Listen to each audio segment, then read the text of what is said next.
फेरि पनि तपाईहरुलाई मेरो भ्लगमा हार्दिक स्वागत गर्न चाहन्छु। तपाईहरु निरन्तर एएनआर भ्लग्सलाई हेरिराख्नु भएको छ र माया गरिदिनु भएको छ। त्यसैले तपाईहरुलाई धेरै धेरै धन्यवाद, हृदयबाट नै आभार अनि तपाईहरुलाई धेरै धेरै सम्मान टक्राउन चाहन्छु।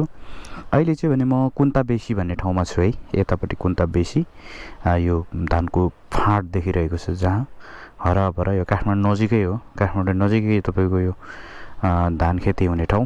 यहाँ बगिरहेको खोला के हो मलाई ठ्याक्कै थाहा भएन। अहिले चाहिँ भने म 0 किलोबाट 0 किलो यता पर्यो। त्यो 0 किलोबाट 6 किलोमिटर अगाडि आइसकेपछि यो के भन्ने ठाउँ रहेछ। अनि त्यसपछि चाहिँ म यहाँबाट चाहिँ राइट साइड लेफ्ट साइड मोडेर चाहिँ म नगरकोट हुँदै काठमाडौँ जाँदैछु है त। नगरकोट हुँदै काठमाडौँ जाँदैछु। अब त्यहाँसम्म जाँदाखेरिको माथि पानी परिएको हो कि पानी पर्ने जस्तो अवस्थामा देखिन्छ। नगरकोट हुँदै काठमाडौँ जाँदैछु। त्यहाँसम्मको यात्रा चाहिँ तपाईहरुले देख्नुहुनेछ, रमाइलो गर्नुहोला। आउनुहोस्, त्यहाँसम्मको यात्रासम्म तपाईँ हामी सँगै गयौँ, सारथी हौँ। आउनुहोस् त, म त्यहाँसम्मको यात्रा तपाईहरुलाई देखाउनेछु। धन्यवाद।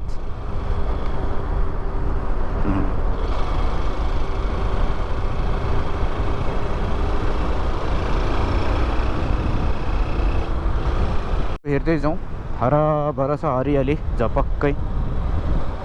तपाईको सट्टै यो मोटर भ्लगिङ गर्दै हिँड्दाखेरि क्लियर आवाज त आउन पक्कै पनि हैन, तर पनि जे जस्तो आएको छ तपाईहरुले बुझेर चाहिँ यसलाई सुनिदिनु होला भन्ने मेरो अनुरोध। बाटो राम्रो रहेछ जे होस्। 0 किलोबाट चाहिँ तपाईको यो कुन्ताबेसी हुँदै आउन सकिँदो रहेछ है नगरकोट। आज म यहाँबाट फर्स्ट टाइम जाँदैछु हो। कस्तो हुन्छ, निर्माण कार्य पनि तीव्र छ।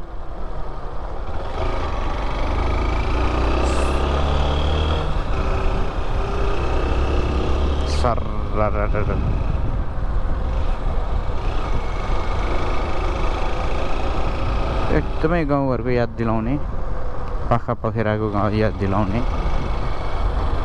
काठमाडौँमा मात्रै पो हो त हो, अलिकति धेरै बाकुल बस्ती भएर त्यस्तो भएको, नत्र भने नेपाल त हेर्नुहोस् त हामी कति राम्रो छ, कति सुन्दर।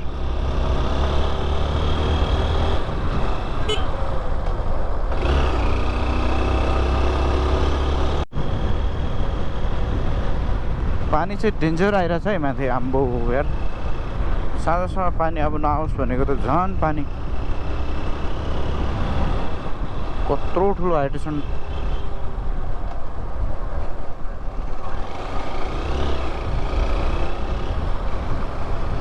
जहाँ म हिँडिरहेको छु यो चाहिँ काभ्रे जिल्ला हो। काभ्रे जिल्ला यो भनेको कुन विद्यालय रहेछ,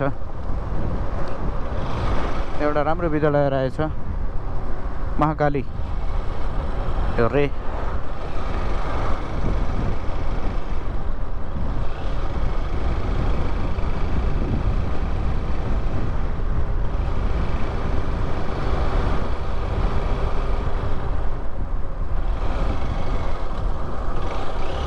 मकै बारी आहो,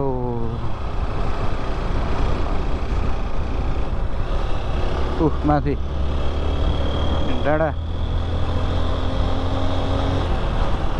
हो मकै बारी चाहिँ।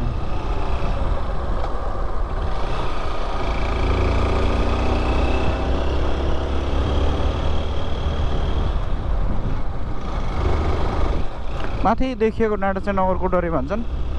त्यो नगरकोट चाहिँ म पुगेको छुइनँ क्या। अच्छा यो बाटो हुँदै पुग्दिनु पऱ्यो क्या, कस्तो हुँदो रहेछ।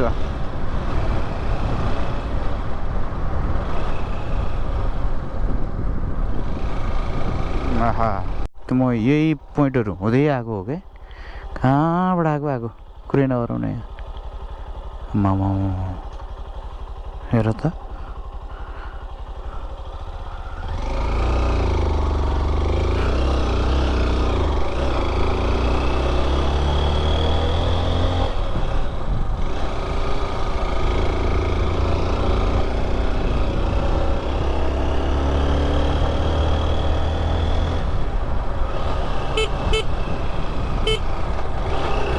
कस्तो इनोसेन्ट बच्चाहरू हो।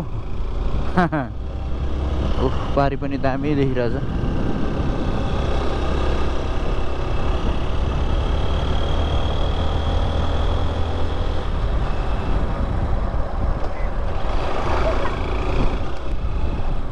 हेर त यहाँ आउँदाखेरि एकैछिन 10 मिनटको बाटोमा फरक यार पानी सरर सुरु भइहाल्यो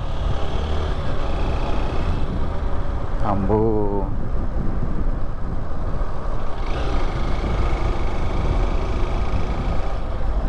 कस्तो यार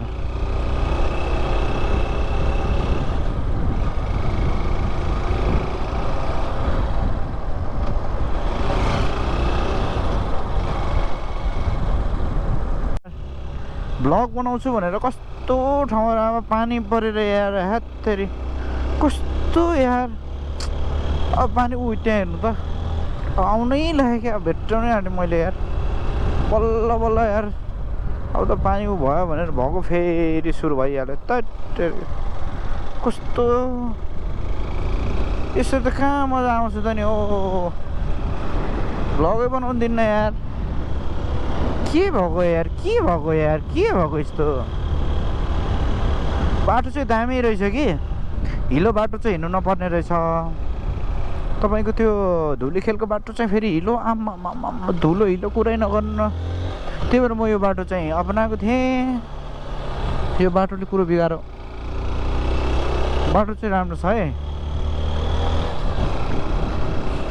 त्यही भएर म यो बाटो आएको पानीले कुरा बिगारो पानीले कुरा बिगारो पानी बत्तर डाँडातिर बर्सिनु थाल्यो त हेलो मैले कहाँ रोकेर क्यामेरालाई फेरि यार साथै यसो भएपछि भ्लग राम्रो हुन्न नि हो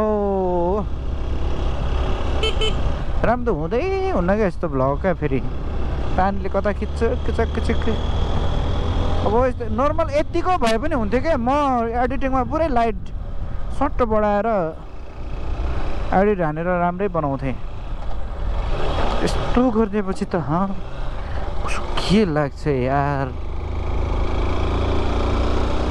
मलाई माइन्ड नगर्नु होला है मैले जुन पार्टहरू खिच्न खोज्छु नि जुन चिजहरू खिच्न खोज्छु यसरी पानी आएर कुरो बिगार्छ हेर्नु त पानी त्यहाँ अब त्यहाँ पुग्नै आँटेको छु सो म अब यतै कतै रोकेर गोब्रोलाई फेरि ब्यागमा हालेर फेरि गुटुटु अगाडि बढ्नुपर्ने अवस्था छ पानीमा होइन पानी कहाँ रोकिन्छ फेरि म जोइन गरेर म सुरुवात त गरि नै हाल्छु है त्यही पनि भिडियोलाई हेर्न चाहिँ नछोड्नु होला म यतिकै त पक्का छोड्दिनँ के न के पोइन्ट त म खिचेरै छाड्छु त्यही भएको हुनाले मेरो विनम्र अनुरोध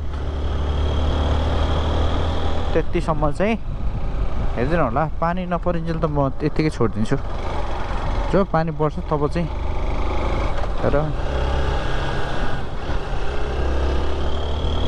म त्यहीँ अब चाहिँ यो चाहिँ ठ्याक्क तपाईँको उ गरिहाल्छु यो मौवा बारीमा नै ठ्याक्क रोकेर यो गोब्रोहरू तल लगाइहाल्छु है धन्यवाद धन्यवाद धन्यवाद पानीले गर्नु गऱ्यो है नाटक गरौ के हो यस्तो यहाँबाट उता देखेको दृश्यहरू यस्तैहरू छन् हेर्नुहोस् अब चाहिँ यहाँ त्यो नगर पुग्न आँट्दाखेरि चाहिँ पानी पऱ्यो सो म चाहिँ अब यहाँ गोब्रोलाई भित्र हाल्छु यति हो भन्न है फेरि पनि पानी थाक्ने बित्तिकै म भिडियो कन्टिन्यू गर्नेछु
के भन्नु है पानी पर्यो लत्रक्कै भिजिएको छ है बाइकमा पनि देख्न सक्नुहुन्छ म चाहिँ 0 किलोबाट यता नगरकोट हुँदै आउने हुँदाखेरि चाहिँ तपाईँको माथि पुरै पानी रोकिएन, एकछिन वेटिङ गर्दा नि पानी रोकिएन।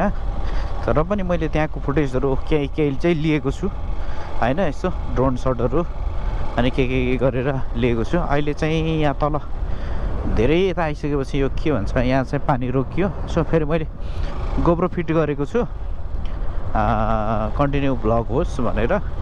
तपाईँको अहिले चाहिँ म काठमाडौँ प्रवेश गरिरहेको छु है। यहाँबाट चावल 11 किलोमिटर अरे, जोरपाटी चोक 8 किलोमिटर भनेर भनिरहेको छ। खासै धेरै छैन रहेछ, अब लगभग काठमाडौँ अब छिरिएछ भन्दाखेरि हुने रहेछ तपाईँको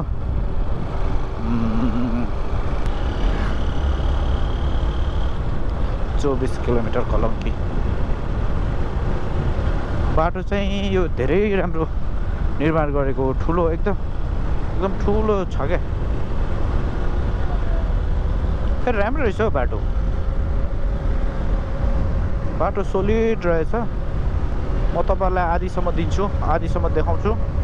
पानी परेको त होइन होला नि त, अब त त्यो पानी परेर चाहिँ तनाव दियो कि। कति राम्रो मोमेन्टहरू लिनु थियो, मोमेन्टहरू लिनै नसकिने क्या पानी परेपछि नि। तपाईँको आफू जोगिनु कि क्यामेराहरूलाई जोगाउनु कि होइन। फेरि म त रेनकोट पनि लगाएको छुइनँ क्या। त्यत्रो जति ठुलो पानीमा भए पनि यो एउटा वाटरप्रुफ ब्लू कलरको तपाईँको ज्याकेट हो है। हेर त फेरि पानी यहीँ चिटाउनु थाल्यो। के भन्नु र छ्या, म त यस्तो चाहिँ भयो मलाई त्यहाँ होइन होला भनेर भनौँ है। त्यहीँ पानी छप्पा छैन। अब यहीँ फेरि फ्याचेसे पानी गरिरहेको छ। उपर काठमाडौँमा हेर्दाखेरि पानी परि नै रहेको रहेछ। सो समग्र सम्भवतः तपाईँहरूलाई यहाँ पानी त लागिसक्यो होला।